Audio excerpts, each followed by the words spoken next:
नमस्कार, जनशक्ति डिजिटल में आपका बहुत बहुत स्वागत है। मैं हूं जयप्रकाश। आज हमारे साथ एक ख़ास मेहमान हैं जिनका नाम है प्रंजय गुहा ठाकुरता। आप सब इस नाम से वाकिफ़ होंगे। लंबा अनुभव पत्रकारिता का, लगभग 5 दशकों से पत्रकारिता से इनका जुड़ाव रहा है। कई सारी किताबें हैं इनकी, फेसबुक के बारे में, गैस वार के बारे में, और कई सारी डॉक्यूमेंट्री फिल्मों का भी निर्माण आपने किया है। तो आपका जनशक्ति डिजिटल में बहुत बहुत स्वागत। धन्यवाद जयप्रकाश जी, और आपका जनशक्ति डिजिटल के सारे दर्शक को मेरा नमस्कार। और सिर्फ थोड़ा सा आपने गलती बोला, अभी तक 5 दशक नहीं हुआ, होने वाले हैं 48 साल भी है। लगभग 5 दशक होने ही को है। तो आज हम प्रंजय दा से जानेंगे बिहार में जो SIR चल रहा है। अभी 2 दिन पहले राहुल गांधी की प्रेस कॉन्फ्रेंस भी हुई, और पत्रकारिता से जुड़े सवालों के बारे में, ट्रंप ने जो भारत के ऊपर टैरिफ लगाया है 50% का, उसके बारे में। तो हम शुरू करते हैं कि अभी 2 दिन पहले राहुल गांधी का एक प्रेस कॉन्फ्रेंस हुआ जिसमें उन्होंने ये बातें कही कि भारत में वोट चोरी हो रही है, और ये लगातार कई कोणों से ये सवाल अब आ रहे हैं कि भारत में वोट चोरी हो रहा है। चुनाव आयोग ठीक से डाटा साझा नहीं कर रहा है पॉलिटिकल पार्टियों के साथ, या किसी खास पॉलिटिकल पार्टी के इशारे पर वो काम कर रहा है। प्रंजय दा, राहुल गांधी ने जो प्रेस कॉन्फ्रेंस किया उसमें बहुत सारे सवाल उन्होंने उठाए। मृत वोटरों के नाम उसमें है, ऐसे वोटर जो हैं नहीं, एग्जिस्ट नहीं करते हैं, लेकिन वोटर लिस्ट में उनके नाम है। तो एक तरह से कई सारे आरोप राहुल गांधी ने चुनाव आयोग पर। एक ही व्यक्ति का 2 एपिक कार्ड है, सिर्फ तेजस्वी जी का नहीं। एक ही व्यक्ति अलग अलग राज्य में वोट किया, एक ही नाम में एक ही व्यक्ति अलग अलग राज्य में वोटर दिखा रहे हैं, एक ही एड्रेस पे बल्क वोटर्स भी पाए जा रहे हैं। जी। आप कैसे देखते हैं इन चीज़ों को? जयप्रकाश जी, आज नहीं, कुछ महीनों से लोग कह रहे हैं कि हमारे जो चुनाव प्रणाली है इसमें बहुत कमियां हैं। सब लोग कह रहे हैं कि 6 महीने के बाद, 7 महीने के बाद आप क्यों अभी ये मुद्दा आपने उठाया। तो राहुल गांधी का जवाब है कि देखिए, निर्वाचन आयोग हमें सूचना नहीं दे रहे।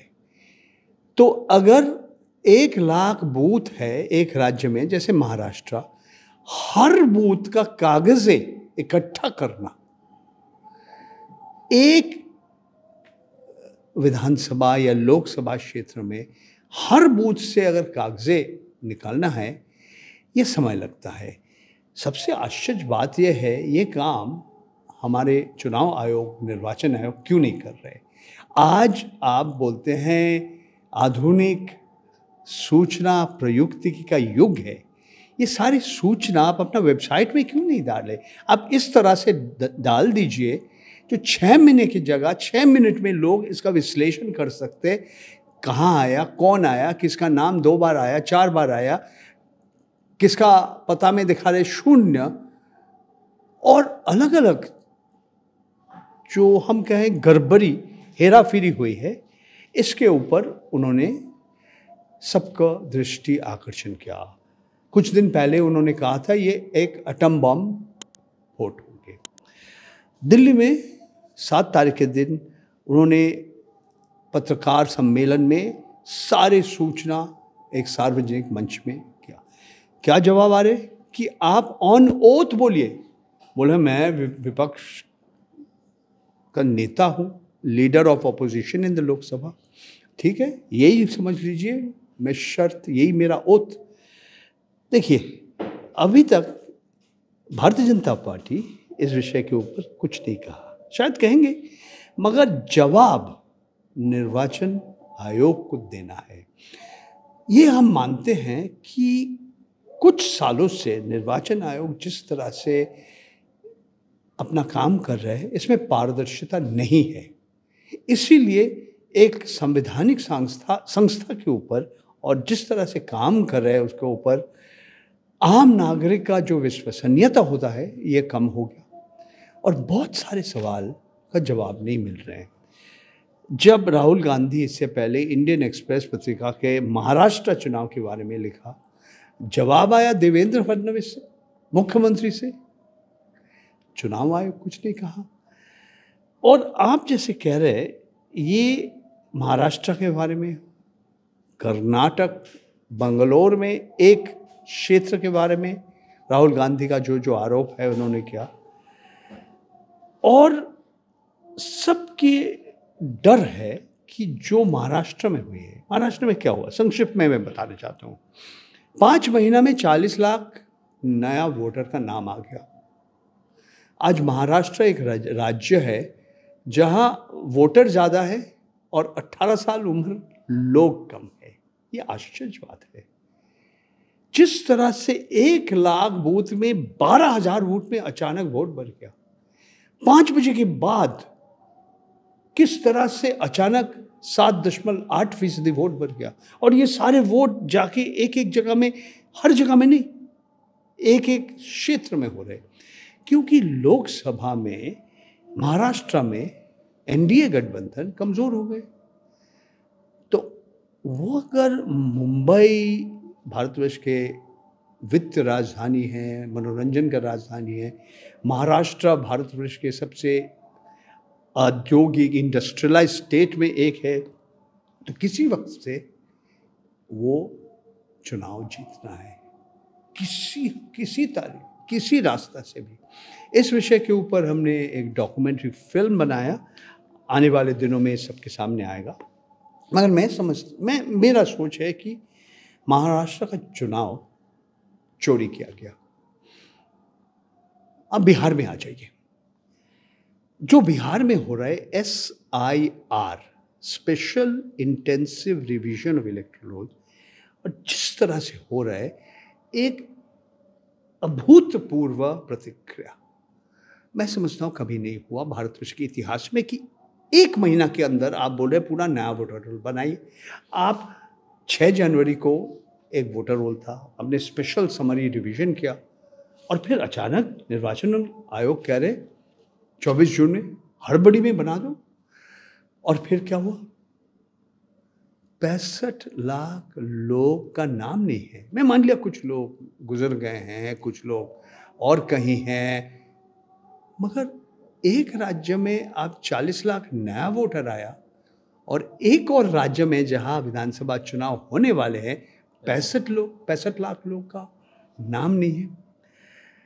देखिए, जिस तरह से लोगों को कह रहे हैं कि आप प्रमाण कीजिए आप सचमुच वोटर है कि नहीं, आप नागरिक है कि नहीं, ये भी मैं समझता हूँ एकदम अभूतपूर्व है। देखिए, कौन नागरिक है, कौन नागरिक नहीं है, कौन बांग्लादेशी है, कौन नेपाली है, कौन घुसपैठिया है, ये काम निर्वाचन आयोग का नहीं है। ये काम गृह मंत्रालय का है। अमित शाह जी के नेतृत्व में जो मंत्रालय है, उनका काम निर्वाचन आयोग क्यों करे। आखिरी चीज़, आप जितना मर्जी हमें सवाल कीजिए, जिस तरह से इन्होंने कट ऑफ डेट रखा 1 जुलाई 1987,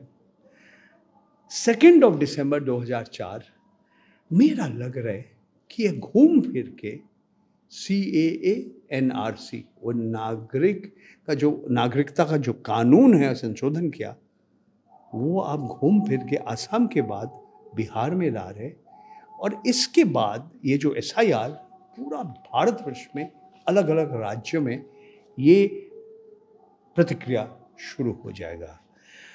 और ये मैं समझता हूँ एक तरीक़ा से जो सत्ते में है, हमारे भारतीय जनता पार्टी के नेतृत्व में जो NDA है, उनको मदद करने के लिए ये सब कर रहे हैं, और देखा जाएगा, समय बताएंगे कितना सफल होगा कि नहीं होगा इन लोग। कल जो राहुल गांधी जी ने जो प्रेस कॉन्फ्रेंस किया, उसमें ये बात भी आई कि जो डाटा चुनाव आयोग ने साझा किया, शेयर किया, इस डिजिटल इंडिया में ऐसे डाटा दिए गए कि आप मशीन से उसको रीड नहीं कर सकते।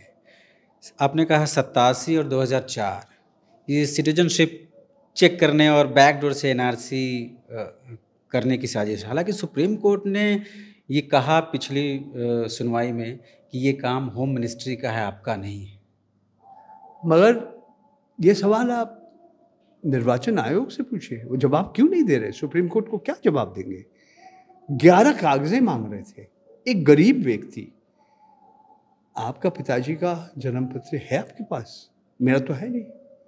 आप कह रहे जो आधार कार्ड वो ज़्यादा से ज़्यादा लोग के पास है, वो आप मानने के लिए तैयार नहीं।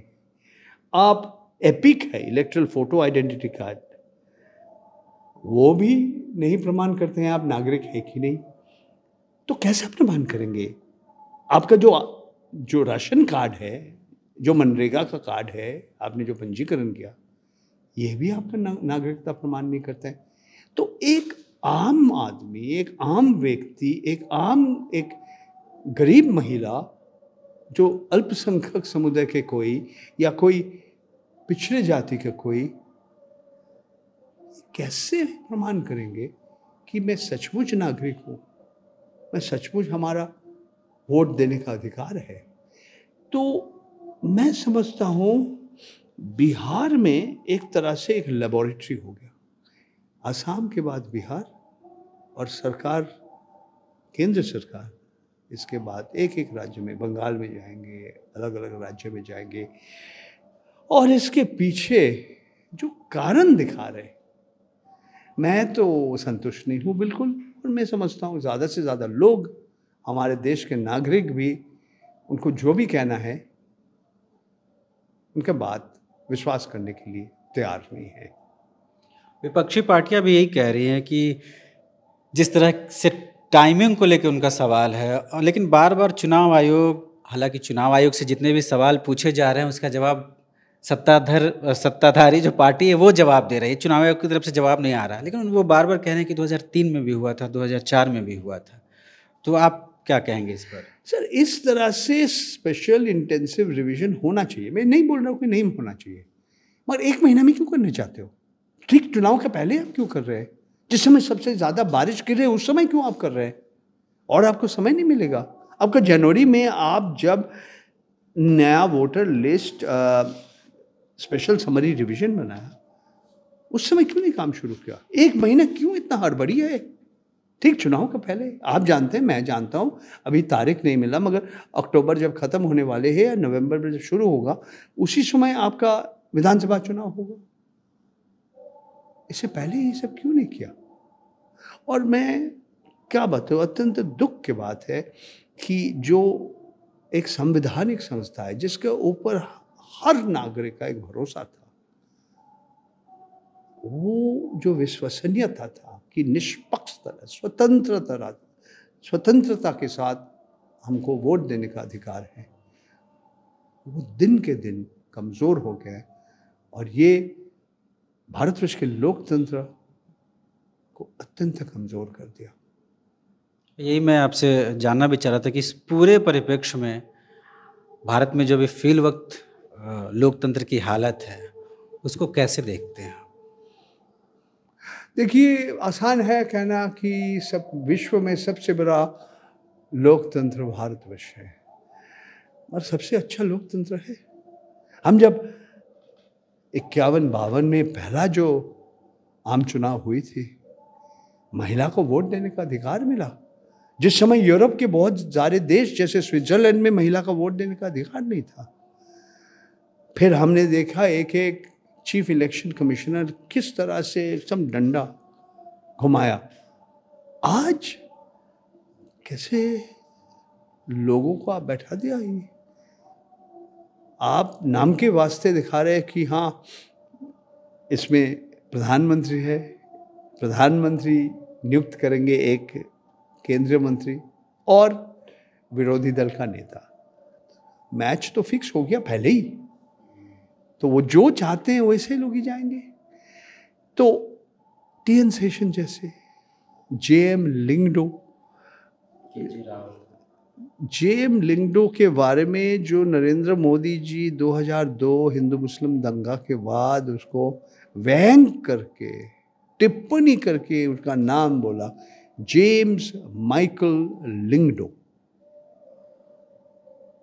आज जो एक आम नागरिक का जो मौलिक एक अधिकार है वोट देना, ये भी आप छीनने चाहते हो आपका संकीर्ण राजनीतिक कारण के लिए, लक्ष्य के लिए। तो ये सरकार हमारे लोकतंत्र को और लोकतंत्र को कमज़ोर करने में पिछले 10 साल में है बहुत आपने आहिस्ता आहिस्ता किया। 2024 में लोकसभा चुनाव में जब भारतीय जनता पार्टी बड़े बड़े बात कर रहे थे, 400 पार, 303 था, 240 में गिर गया, एक तरह से वो नर्वस हो गया। और अभी भी वो शेर है ना, बिल्ली बन गया, मगर वो बिल्ली अभी दिखाने चाहते हैं मैं अभी भी शेर हूँ। वो मानने के लिए तैयार नहीं है कि ये जो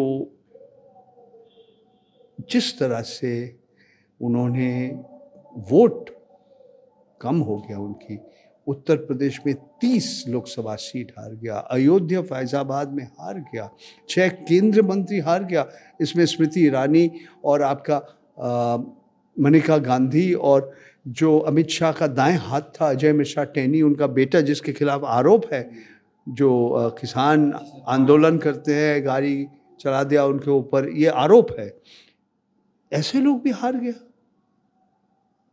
सबको चौंका दिया उत्तर प्रदेश। वाराणसी में 2019 में नरेंद्र मोदी ने 4,80,000 वोट से जीता था, वो गिर के 1.5 लाख हो गया। सब चौंका गया। सिर्फ भारतीय जनता पार्टी नहीं, 63 से 33 हो गया। समाजवादी पार्टी भी, उनके पास 5 लोकसभा एमपीज थे, सांसद थे, वो 36 हो गया। तो देखिए, हमारे देश का नागरिक, हमारे देश का आम आदमी, हमारे देश के गरीब व्यक्ति अभी भी जो सत्ते में है उनको सबक सिखा सकते हैं। तो ये जो सत्ते में है ये पसंद नहीं कर रहे।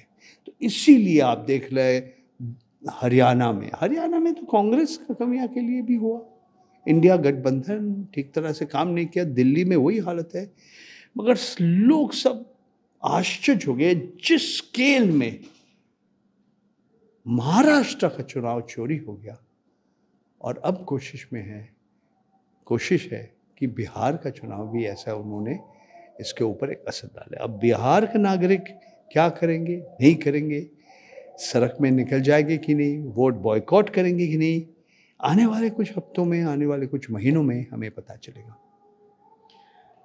आने वाले चुनाव में ये तय होगा। नोटबंदी से लेकर वोट बंदी तक जो चल रहा है उस पर बिहार की जनता किस तरह से रिएक्ट करती है, कैसे अपनी प्रतिक्रिया देती है। रंजन, अब आते हैं कि हमने SIR पर बात कर ली, राहुल गांधी के प्रेस कॉन्फ्रेंस पर बात कर ली।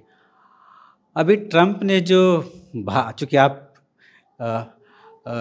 इकोनॉमिक पॉलिटिकल वीकली में भी लिखते रहे हैं, मैं संपादक था 15 हाँ, मतलब आप संपादक रहे और लगातार 15 महीना, और वो भी अभी इतिहास हो गया मेरे लिए। 2016-17 के बात आप कर रहे हैं। लेकिन इकोनॉमी पे आपकी नज़र रहती है, आपने कॉरपोरेट के बारे में बहुत सारी पत्रकारिता की। हम चाहेंगे कि थोड़ा हम दर्शकों के लिए जो थोड़ा आसानी से समझ सके, ये जो ट्रंप ने टैरिफ लगाया है या कहे कि टैक्स लगा दिया 50%, इसका क्या नुकसान, और 25 के बाद और 25 पनिशमेंट, 50, जी, टोटल 50%। 2-4 कदम पीछे हट के आप देख लीजिए। पहला बात यह है, मोदी जी हमारे माननीय प्रधानमंत्री अमेरिका का राष्ट्रपति को एक समय बहुत पसंद करते थे। आपको याद है, लगभग हमारे यहाँ बहुत हवन भी हुए थे उनके जीतने के लिए। हाँ, और 5-5.5 साल में जब वो चुनाव लड़ रहे थे, वो जो हार गए थे, जो बाइडेन राष्ट्रपति बना, मोदी जी एक सार्वजनिक मंच से भी कहा था अब की बार ट्रंप सरकार, उन्होंने कहा था। फिर बार बार वॉशिंगटन गया और लोगों को दिखाना है कि हाँ, हम अमेरिका के नज़दीक हैं। और जो विदेश नीति के ऊपर विश्लेषण करते हैं वो बोलते हैं ये अमेरिका चाह रहे कि वो खेलने चाह रहे। चीन का आर्थिक अर्थनैतिक ताकत भारत से ज़्यादा है। उनका हमारा लोक संख्या तो एक ही है, 140 करोड़ 145 करोड़, मगर उनका जो अर्थ व्यवस्था है भारत से 4 गुना ज़्यादा है। और अगर हर व्यक्ति, अगर GDP सकल घरेलू उत्पाद हर व्यक्ति के ऊपर अगर आप डिवाइड कर लेंगे तो आप देख लेंगे कि भारतवर्ष चीन से बहुत पीछे है। चलिए, अभी कच्चे तेल के बारे में हम पूछते हैं। ये भारतवर्ष आज अपने ऊर्जा और अपने ऊर्जा के लिए और अपने एनर्जी रिक्वायरमेंट के लिए और आम जो उपभोक्ता है उनके डीजल पेट्रोल अलग अलग चीज़ों खरीदने के लिए आज में हम लोग विदेश से लगभग 90% हमारा कच्चा तेल हम इंपोर्ट करते हैं, आयात करते हैं सबसे। और ये हमारे देश के लोगों का लिए पेट्रोल, डीजल, रसोई गैस, केरोसिन ये सब के लिए है। नया क्या हुआ कि यूक्रेन के युद्ध के बाद रशिया ने अपना कच्चे तेल बहुत कम कीमत में बेचना शुरू किया और भारतवर्ष कच्चा तेल ले रहे थे पश्चिम एशिया से, पर्शियन गल्फ एरिया से, Iran, Iraq, Kuwait, Saudi Arabia, इस इलाके से। अचानक रूस का तेल इतना कीमत कम हो गया जो बहुत दूर से आने के बावजूद भी कम कीमत में, और एक समय लगभग आधा 45% तेल जो कच्चे तेल रशिया निर्यात कर रहे थे भारतवर्ष खरीद रहे थे। और ये उसके ऊपर जो सैंक्शन लगा था, जो पाबंदी लगा था, वो घूम फिर के वही कच्चे तेल हम वापस एक्सपोर्ट कर रहे थे। देखिए, ये अमेरिका और पश्चिमी देश के ऊपर एक हिपोक्रेसी है, क्योंकि यूरोप के लोग गैस तो रूस से ला रहे, तो ट्रम्प दिखाने चाह रहे कि ये भारतवर्ष के लिए रूस का ताकत बढ़ गया और यूक्रेन का युद्ध और यूक्रेन में ये जीत रहा है।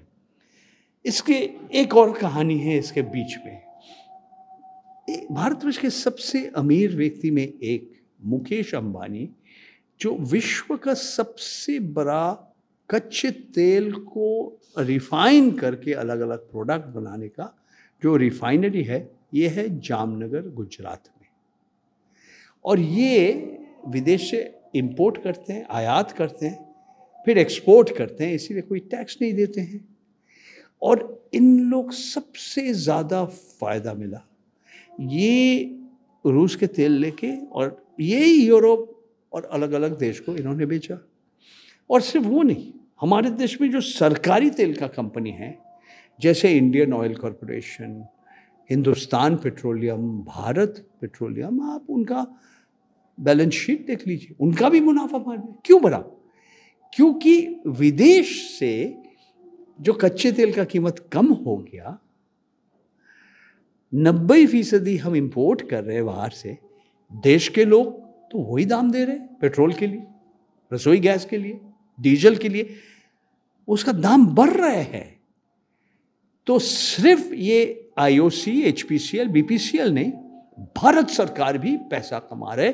हमारे आम उपभोक्ता जो भी एक वाहन चलाते हैं, जो भी गाड़ी में बैठते हैं, भारतीय रेल, जो भी यातायात एक जगह से दूसरे जगह जाते हैं, और जिसका पेट्रोल, डीजल, एविएशन फ्यूल, और हर गृहिणी से पूछ लीजिए रसोई गैस का कीमत, तो मतलब ये है, ये पूरा अभी ट्रम्प भारत को धमकी दिया और हम सब घबरा गए।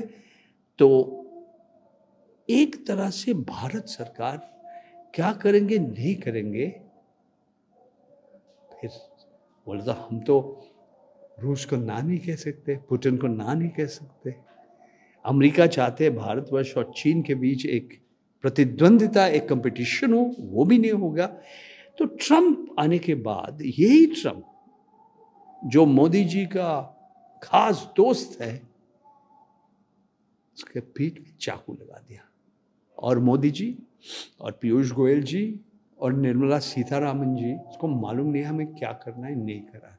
तो अब वो शेर बन गया, वो बिल्ली अभी शेर बोल गया, नहीं नहीं ऐसा करना नहीं चाहिए, खराब किया, बहुत खराब कर रहे हैं अमेरिका, हम एक स्वाधीन देश है।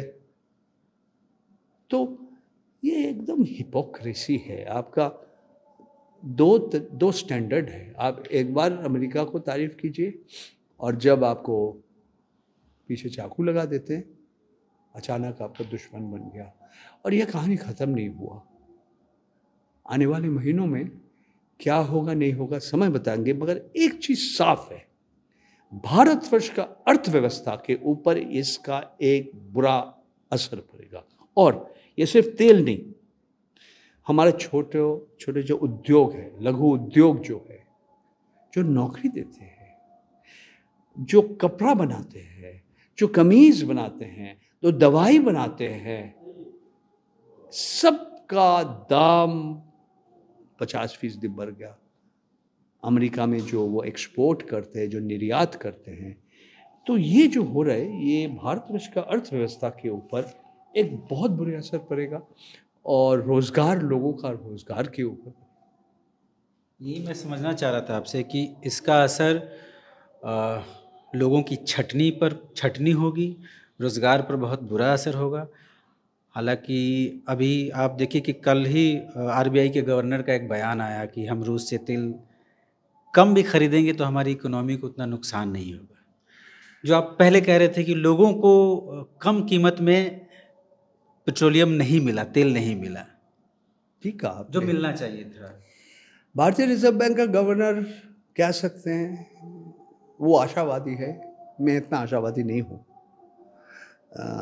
देखिए क्या होगा, मगर रोजगार पे क्या असर? देखिए रोजगार, जो छोटा उद्योग है, जो लघु उद्योग है, जो MSMEs करते हैं, micro medium small and micro enterprises, आज तो बड़े बड़े जो उद्योग है, जो बड़े बड़े कारखाना चलाते हैं, वो तो लोगों को नौकरी नहीं दे रहे। जो बड़े बड़े सूचना प्रौद्योगिकी का जो कंपनी है, जैसे TCS, टाटा कंसल्टिंग सर्विस, सैकड़ों लोग को नौकरी से हटा दिया। तो वैसे बेरोजगारी का तो एक बहुत बड़ा समस्या है। कुछ साल पहले भारत सरकार का आंकड़ा ये कहा कि हमारे देश में जितना युवाओं है, लगभग 45% लोग को नौकरी नहीं मिल रहा है। बड़ी मुश्किल से, जैसे वही मोदी कहा ना, पकौड़ा तलना पड़ रहा है, क्यों? और सामने रास्ता नहीं है। ठेला में कुछ ना कुछ तो, अगर थोड़ा बहुत फल सब्जी बेच के कुछ मिली, तो ये बहुत बड़ा समस्या है।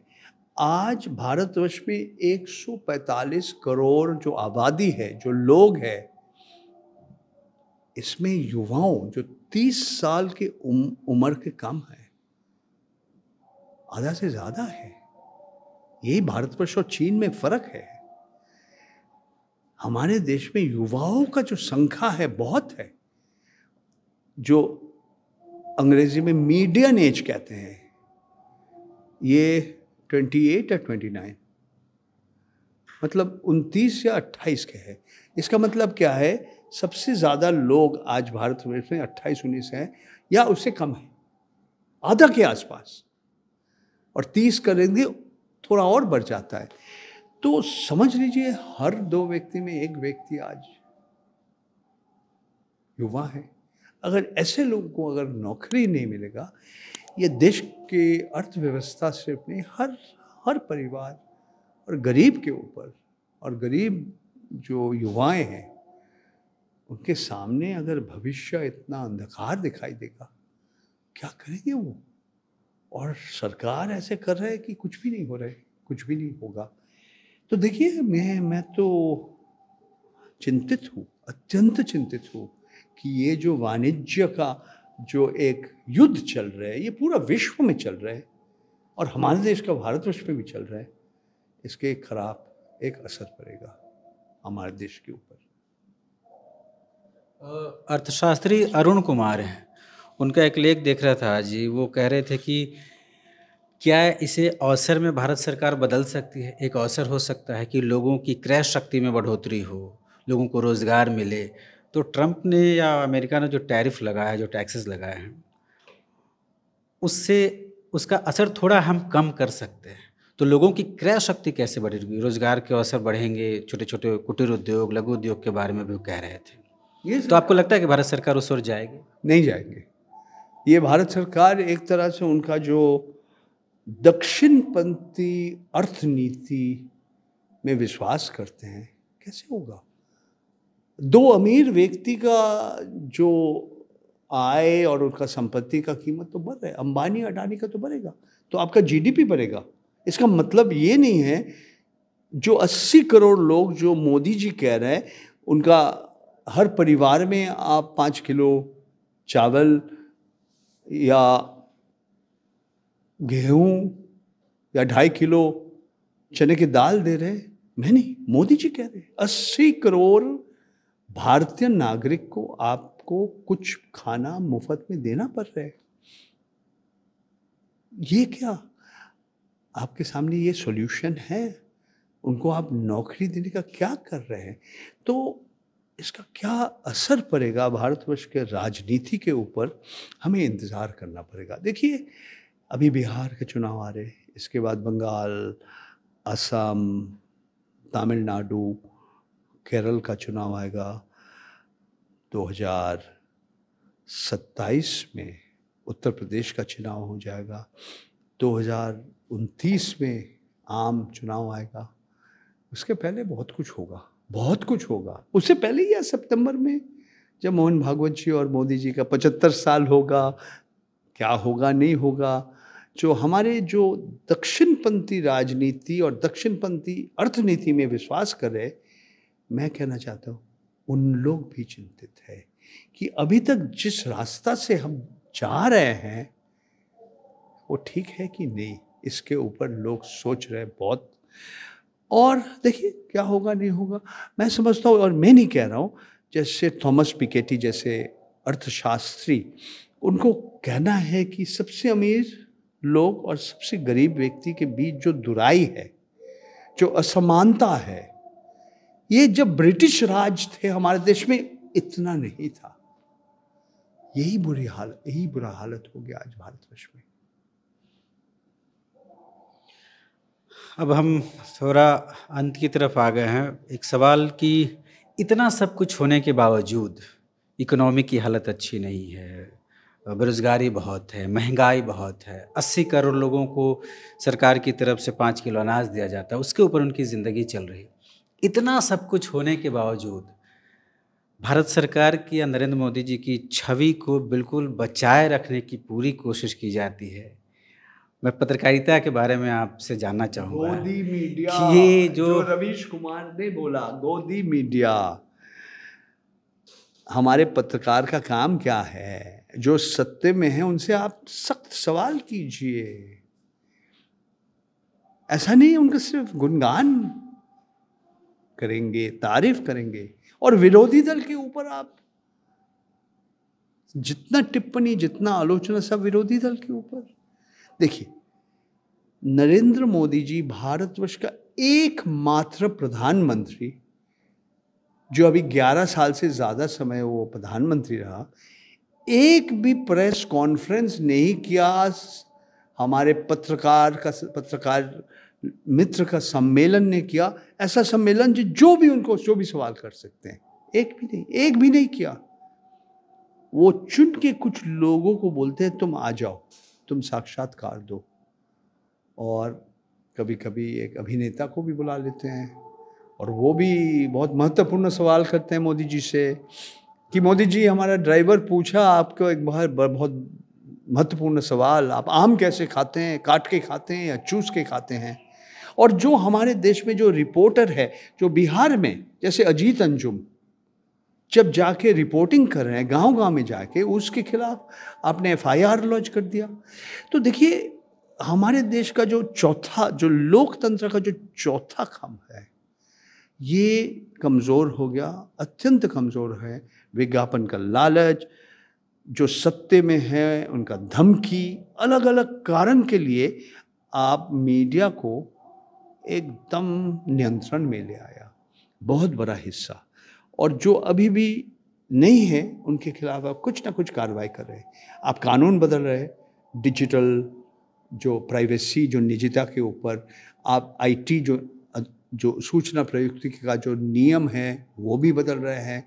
आप जो मानहानि का जो कानून है, जो नियम है, उसका दुरुपयोग कर रहे हैं। मैं अपने बारे में कहना चाहता हूँ, मैं अकेला भारतवर्ष का नागरिक हूँ। मेरे खिलाफ गौतम अडानी जी का जो वकील है, 6 मानहानि का केस इस वक्त जारी है। 5 है गुजरात में अलग अलग अदालत में, 1 है राजस्थान में। क्या हम कहने के लिए हम एकदम बुलंद आवाज से बोलना चाहते हैं, मैंने ऐसा कुछ नहीं लिखा जो असत्य है, जो झूठ है। मैं सत्य लिखा और मैं विश्वास करता हूं कि ये सत्यमेव जयते। तो हमें हैरान करने के लिए एक के बाद एक केस कर रहे हैं, तो करने दीजिए। खोजी पत्रकारिता आप खत्म करने चाहते हैं। आप चाहते हैं पूरा देश का जो युवाओं है वो व्हाट्सएप विश्वविद्यालय में पढ़े। ये भी रवीश कुमार जी, उन्होंने ये 2 शब्द का इस्तेमाल पहला बार किया। और वो जैसे आपने गोदी मीडिया, तो देखिए, जो ये जो कुत्ता है ना, वो भौंकना भूल गया, वो काटना तो भूल ही जाइए। जो सत्य में है वो एकदम गोद में बैठ के पूंछ ला रहे हैं। ये हो गया हमारे लोक माध्यम, हमारा मीडिया का ये स्थिति। मैं 48 साल पत्रकारिता कर रहा हूँ, ये स्थिति मैंने कभी नहीं देखा। आज हमारे पास बच्चे आते हैं, मैं पत्रकार बनना चाहता हूँ। बोले मत बनो, ठीक है, तुम आदर्शवादी हो, बहुत अच्छा, आशावादी हो, बहुत अच्छा, और कुछ करो, और कुछ करो, पत्रकार मत बनो। ठीक है, तुम्हारा पिताजी के पास बहुत पैसा है, तुम एक अमीर व्यक्ति का परिवार से हो, ठीक है, तुम पत्रकार बनना चाहते हो, बनो। मगर जो आज पत्रकारिता का जीविका खत्म कर लिया। मैं न्यूज़ क्लिक के साथ हमारा एक संपर्क है। 3 अक्टूबर 2024 भारतवर्ष का इतिहास में पहला बार 2 चीज हुई है। सैकड़ों पुलिस, दिल्ली पुलिस का स्पेशल सेल, महिला और पुरुष, सुबह 3 बजे रवाना दिया और राष्ट्रीय राजधानी क्षेत्र का 80 से ज्यादा लोगों का घर पहुंचा सुबह 6:30 बजे। मेरा घर में भी पहुंचा। आपातकालीन समय, इंदिरा गांधी का आपातकालीन समय बोलता है ना, मध्य रात में दरवाजा टकराते हैं, मिडनाइट नॉक। ये सुबह का मॉर्निंग अलार्म कर दिया इन्होंने, हम लोग को जाना पड़ा। और पहला बार भारत इतिहास में 80 व्यक्ति को, सब पत्रकार नहीं है, और भी जो प्रबीर पुरकास्ता के साथ जिनका कोई संपर्क है, इनका मोबाइल फोन, इनका लैपटॉप, इनका पेन ड्राइव सीज कर दिया, जब्त कर दिया। ये कभी नहीं हुआ भारतवर्ष में। प्रबीर पुरकास्ता, आप कुछ को पसंद नहीं करते, कोई बात नहीं, एक के बाद एक केस लगा दिया। आप उनको आतंकवादी को मदद करने के लिए आरोप है, आयकर विभाग कर रहे, ईडी कुछ कर रहे। 77 साल है उनके या 76 साल है, 7.5 महीना उनको जेल में जाना पड़ा। तो ये ऐसा नहीं है कि न्यूज़ क्लिक बहुत बड़ा एक संस्था है। तो ये सारी चीज़ क्यों किया? कारण था, हम बाकी लोग को दिखाने चाहते हैं हम क्या कर सकते हैं। ये रवीश कुमार के ऊपर अभी तक कुछ नहीं किया, मगर अजीत अंजुम के ऊपर जो FIR लॉन्च किया, जो छापा लगाया दैनिक भास्कर का दफ्तर में, न्यूज़ लॉन्ड्री का दफ्तर में, ये एक हम सेम टाइप, एक पैटर्न में हम देख रहे हैं कि हम स्वाधीन पत्रकारिता, हम अभिव्यक्ति का स्वतंत्रता, जो हर नागरिक का मौलिक अधिकार है, हम लोगों को दिखाएंगे। हाँ, हम तो लोकतंत्र में विश्वास करते हैं, हम अभिव्यक्ति के स्वतंत्रता में विश्वास करते हैं, मगर जैसे सरकार का जो एक्शंस हैं, जैसा कदम उठा रहा है, ठीक उसका विपरीत है।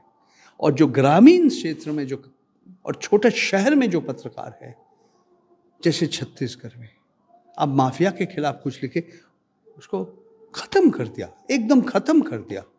ऐसे बहुत सारे उदाहरण हैं।